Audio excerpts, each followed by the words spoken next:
ભરૂચ જિલ્લામાં સ્થાનિક સ્વરાજ્યની સંસ્થાઓમાં સત્તાના સુકાનીઓની પસંદગી માટે ભાજપ દ્વારા મહત્વપૂર્ણ સેન્સ પ્રક્રિયા હાથ ધરવામાં આવી છે. જિલ્લા પંચાયત, 7 તાલુકા પંચાયત અને 3 નગરપાલિકામાં ભવ્ય જીત બાદ હવે નેતૃત્વ કોના હાથમાં સોંપવું તે મુદ્દે સેન્સ પ્રક્રિયા હાથ ધરાઈ હતી. શનિવારે ભરૂચમાં પ્રદેશમાંથી આવેલા નિરીક્ષકો દ્વારા હોટલ જિંજર ખાતે વિજેતા ઉમેદવારોના સેન્સ લેવામાં આવ્યા હતા.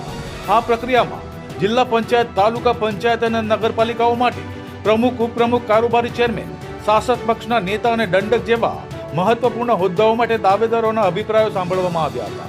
નિરીક્ષકો તરીકે રાજ્યસભાના સાંસદ રમીલા બારા, પ્રદેશ સંયોજક સુરેશ મકવાણા અને નિખિલ પટેલે તબક્કાવાર બેઠકો યોજી એક પછી એક દાવેદારોને સાંભળ્યા હતા અને યોગ્ય ઉમેદવારની પસંદગી માટે સેન્સ એકત્રિત કર્યું હતું.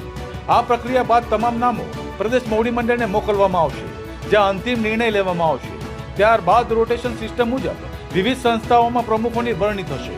આ સમગ્ર પ્રક્રિયામાં જિલ્લા ભાજપ પ્રમુખ પ્રકાશ મોદી, પ્રભારી પરિક્રમસિંહ જાડેજા સહિત જિલ્લાના આગેવાનો અને મોટી સંખ્યામાં વિજેતા ઉમેદવારો ઉપસ્થિત રહ્યા હતા. હવે સૌની નજર અંતિમ નિર્ણય પર ટકેલી છે. કોણ બનશે ભરૂચ જિલ્લાના સત્તાના નવા સુકાની? સ્થાનિક સ્વરાજ્યની ચૂંટણી ગુજરાતમાં યોજાઈ ગઈ અને ભરૂચ જિલ્લામાં પણ આ પ્રક્રિયા પૂરી થઈ.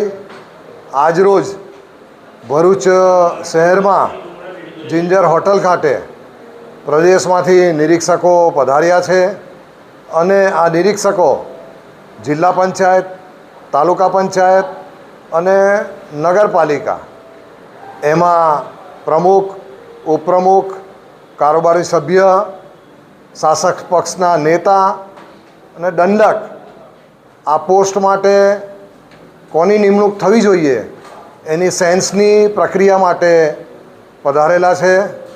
અને અત્યારે જંબુસર જિલ્લા પંચાયત સીટના અને તાલુકા પંચાયતના લોકો જે ચૂંટાયેલા ઉમેદવાર છે, સૌથી પહેલાં રાઉન્ડમાં એમનો ક્રમ છે એટલે અહીં પધાર્યા છે અને સેન્સની પ્રક્રિયા શરૂ થઈ છે.